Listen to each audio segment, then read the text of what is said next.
Michael Carnevale is Grant Manager and Financial Advisor. Securities offered through Raymond James Financial Services Incorporated, 400 Southbridge Street in Auburn, Massachusetts, 1-800-657-9126. A member of FINRA SIPC and are not deposits, not insured by FDIC or any governmental agency, not guaranteed by Webster 5 Cent Savings Bank, and subject to risk, may lose value. Webster 5 Cent Savings Bank is not affiliated with Raymond James Financial Services Incorporated. The information contained in this report does not purport to be a complete description of the securities markets or developments referred to in the material. The information has been obtained from sources considered to be reliable, but we do not guarantee that the foregoing material is accurate or complete. Any information is not a complete summary or statement of all available data necessary for making an investment decision and does not constitute a recommendation. Any opinions are those of Michael Carnevale and not necessarily those of RJFS or Raymond James. Expressions of opinion are as of this date and are subject to change without notice. Good afternoon, ladies and gentlemen.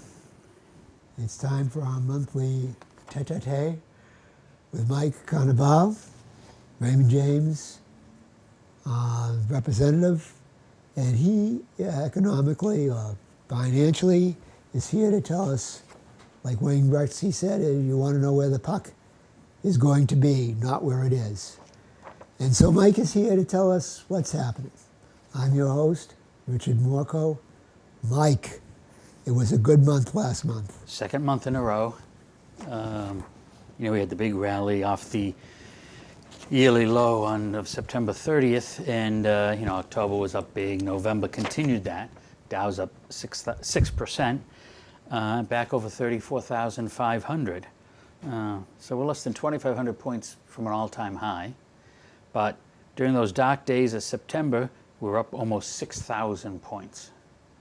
So in year to date, Dow's only down 5%. So, if you just woke up, you'd say it wasn't that bad a year.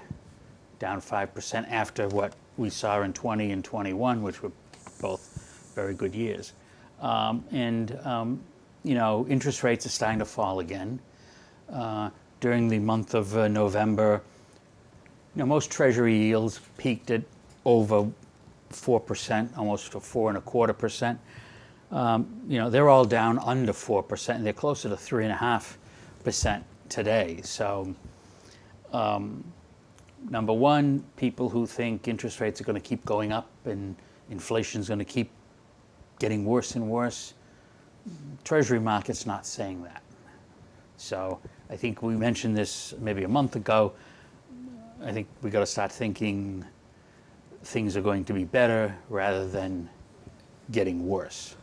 Well, your friend, Mr. Powell, okay, he may not be your friend. Correct. Mr. Powell has made noises that he's going to slow the increases in the rate. He's not going to go up the full 7.375 per. Mm-hmm. So he's basically on your side there.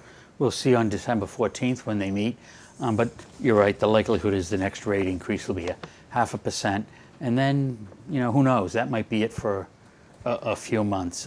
It's interesting, month of November, they raised them 3/4, and then he had his press conference, if you might recall. That was the day the market went down over 1,000 points, because they were hoping for some kinder words, and he kind of kept saying, no, we're going to continue with these aggressive rate hikes until inflation comes down.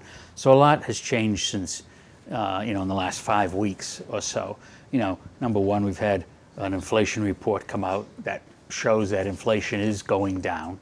Now, it's not near the levels that the Fed wants, but, before it can get there, it's got to drop from its highs, and that's at least what it's doing. Well, being the low life that I am, and unfair completely, it's pointing out inflation isn't going down, the rate of increase is going down. Oh, correct.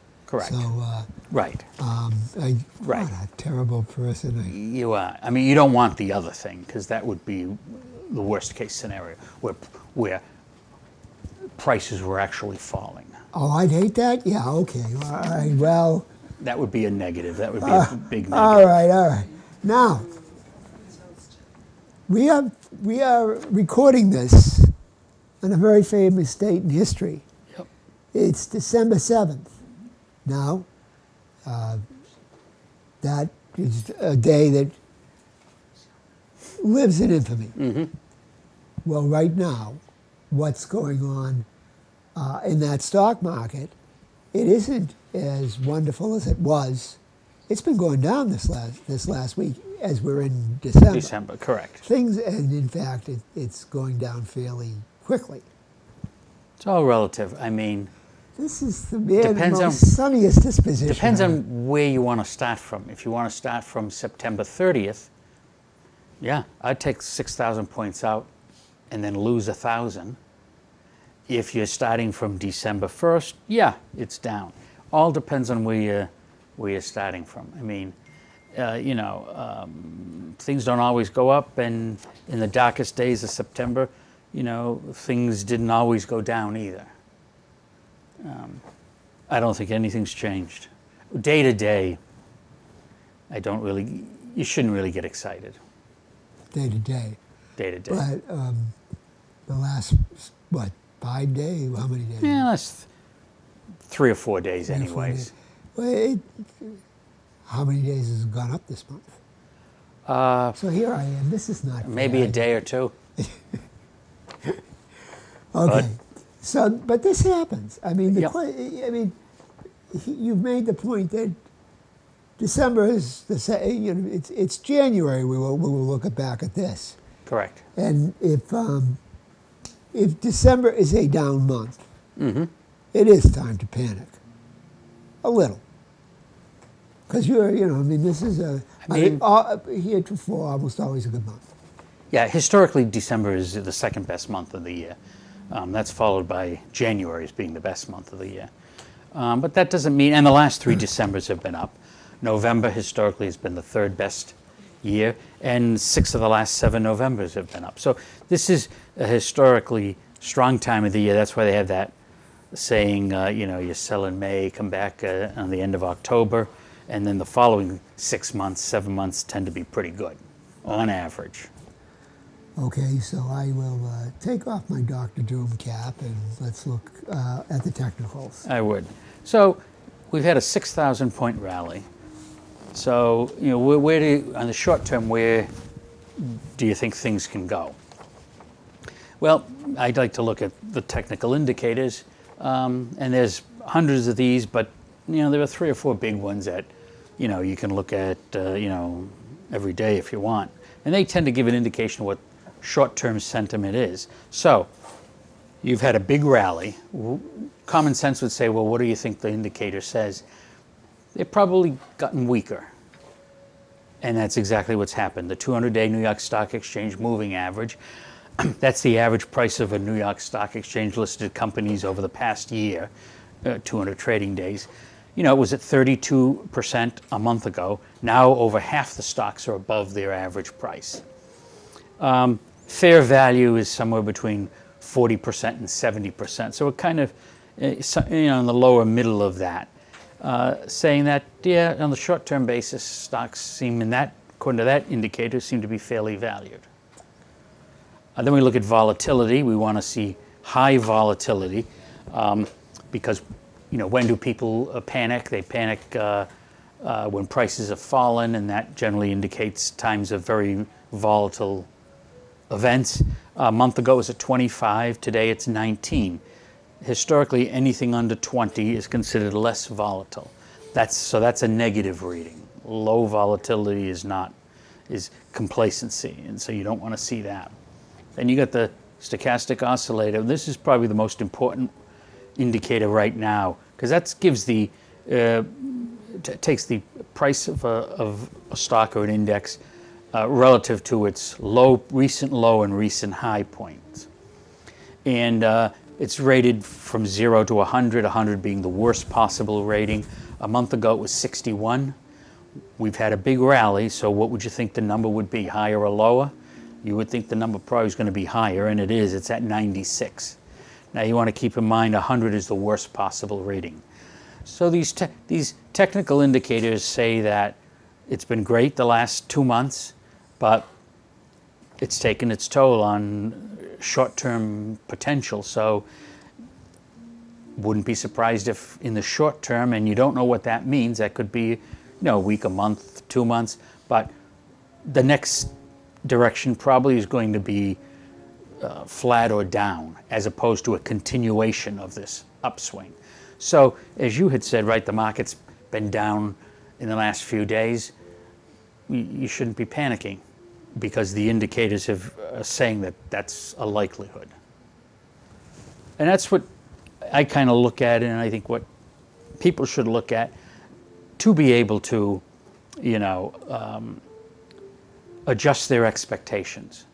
And everybody likes to talk about long-term returns, but unless you stay in long-term, you're not going to get the long-term return. And the way you can stay in there long-term is understanding what can happen in the short term. So short-term indicators right now say, they did this at the beginning of the month, but it's relatively the same. The indicators would say, the market's really gone up quite a bit, so it's probably time that it's going to hit a rest area. So if it does, that's not a surprise. Are you still awake? No. Okay, good. Then I served my purpose. And you did it well. Thank you. I'm trying to parse this. It's that so we could have a flattening, you're saying. Correct. Yeah. And that's a good thing. That would be a good thing. Well, then why not go down 20 points and make it an even better thing? Well, that would depend, of course, if these indicators weakened even more. Right now, it doesn't look like there's going to be a big decline, so I would say, I would classify it as a rest, meaning it could go down a little bit, but it's not going to go back to where it was in September. Yeah, but you thought I was taking a rest there. I did. Yes. I thought you were asleep, actually, not a rest. I've shown this man nothing but kindness, ladies and gentlemen. And this is the way he is treated. I sense what's coming, so I have to prepare. Okay. So, all right, we're at the flat point. Probably. And do you see anything saying bounce up? Oh, sure. I mean... I was hoping, Sure. I'd be shocked. That would cause me heart failure. Right. So the technical indicators are just numbers. It's really just math formulas that have been developed over the years that try to show patterns. But that in itself isn't going to be the be-all to end-all. It's that plus what happens with these economic reports that keep coming out. So what could send the market up would be better than expected economic data. That would then change some of the technical indicators. On their own, all things being equal, no major news, the market probably is resting or maybe dropping slightly from here. Okay. Of course, there could be positive news coming out tomorrow that could change all that. These are just used, I think, to control emotions, because that's the worst. But in negative news, could send it down too. Yeah, sure. Oh, absolutely. Well, we were in a small discussion before we hit the air about the big tech stocks. Yep. The biggest ones in the NASDAQ have taken a dive, which is, Amazon's down 48%. Mm-hmm. Now, who doesn't buy something in December from Amazon? Mm-hmm. Well, I know some people probably don't, who will remain nameless from the studio audience. But you need, even some staples. A lot of people just are always buying. Mm-hmm. You would say that's a steady business. Mm-hmm. Do you have any idea what happened to all of these stocks? Meta, Tesla. Well, Tesla's volatile. Nvidia, Alphabet, which is Google. Mm-hmm. Any idea what happened? Well, a year ago in November, the NASDAQ peaked at its all-time high, 16,000 something. And so stocks don't necessarily trade on what's happened in the past. They more trade on what expectations are for the future. So a year ago, expectations were really high. You know, oh, these companies, oh, Amazon is going to take over the world. I mean, unlimited growth potential. So what would you pay? And all stocks trade at it. Their price is determined by a multiple of their earnings. So what would you pay for a company that was doubling earnings every year, going up 100% every year? You may pay more for that than a company whose earnings are doing nothing year over year. But they are steady. But they are steady. Okay. So a year ago, we were into this market that was paying up for future earnings. You know, we saw this similar thing back when the market really tanked in, I believe it was in 08, 09, where they were no longer pricing a stock or a company on its earnings, but on its revenue. You know, oh, well, we're losing X amount of money. Don't worry about that. We're growing revenue so fast, eventually we'll make money. Well, that for a lot of those companies, that didn't happen, right? Because the free money, the free funding, the venture capitalists finally decided they didn't want to lose any more, so they pulled it. What happened with these particular companies, whether it's Meta, Tesla, Nvidia, Amazon, Alphabet, they were trading at, you know, way above market price to earnings, meaning people were willing to pay more for a dollar's worth of Amazon's earnings than they were to pay for a dollar's worth of IBM's earnings. The reason being is there was a perception, oh, Amazon's growing much faster. So eventually what kills all these companies is slowing of growth. So although all those companies are probably going to be around for a very long time, their growth rates may not be as high. And if the growth rate isn't as high, people or the stock market or institutions aren't willing to pay as much for that growth. I think that's what's happened. I understand that, but I could see Amazon attaining a reasonable price-earnings ratio. Mm-hmm.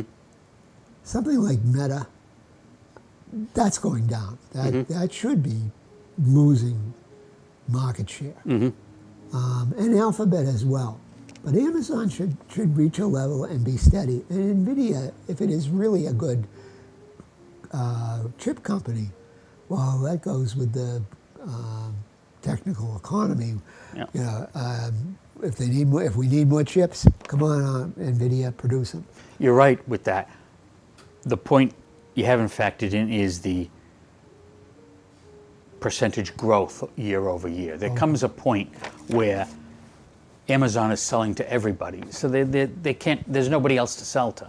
So although they're making a lot of money, Right. there's no more growth. And we saw this, you know, in the last so-called tech expansion, where a lot of those companies are still around today, but then their stocks are down 50 to 75% from their highs because the rapid growth phase is over. That makes sense. But, and is that NVIDIA too? I mean, it's a chip Oh yeah, company. I mean some of these NASDAQ companies were trading at, you know, over 100 times their earnings. The market in general trades at around under 20 times earnings. So you were paying, or the market was putting a 5-time multiple on like an Nvidia earning as they would on the Standard & Poor's or the Dow earnings. Mm-hmm. The only way you would overpay for that is if you felt that would continue. And is the market saying it's reached a plateau, or it isn't growing? It isn't going to grow, or is it? You know, I mean, they come out with the next chip, the next super chip. I don't know. Yeah. You know, The market is saying the growth of the past may not be the growth of the future. I got to write that down. Yes. Yeah. The other thing is, another good example of that is Intel. Yeah, their chip is everywhere. yet their stock is depressed because there's no more growth. Other companies have entered the market and have taken away, potentially some of their growth. I mean, that's not the only reason, but that's a good reason, I think. Well, it was the head of Intel that came up with the law about growth on this, that every certain number of months, a chip speed would double or something like that. Right. What was his name? Andy something or other? Andy Grove. Grove's law. Was it Moore's law? Which would Grove. Grove's law? If you're talking about Andy Grove, yeah. No, there was another guy in Intel. What, Moore? That I don't know. We just passed the old age test where memories are Yes. absolutely gone. Yeah. Yeah. All right, so we had a little discussion about this beforehand. Feds voted to hike in the last month by 75 basis points to 4%. Yeah. And Powell gave a press conference. Dow tanks 1,100 points on the need, his comments about a need for higher rates. Right. So now he's talking smaller hikes. Well, it's interesting. He had that press conference after the last meeting back in tail end of November. And then he had his press conference. And then usually a few weeks after that, they release the minutes. And when they release the minutes, they don't name names. They just say, several members said this, a member said that. They don't release the names for years to come. And there was a lot of So talk. much for transparency. Right. And so a lot of talk during that meeting was the need for maybe no longer having to have these big interest rate hikes. That contradicted really what Powell said at his press conference. And it was at about that time when the minutes were sent out that the market started to move back up again.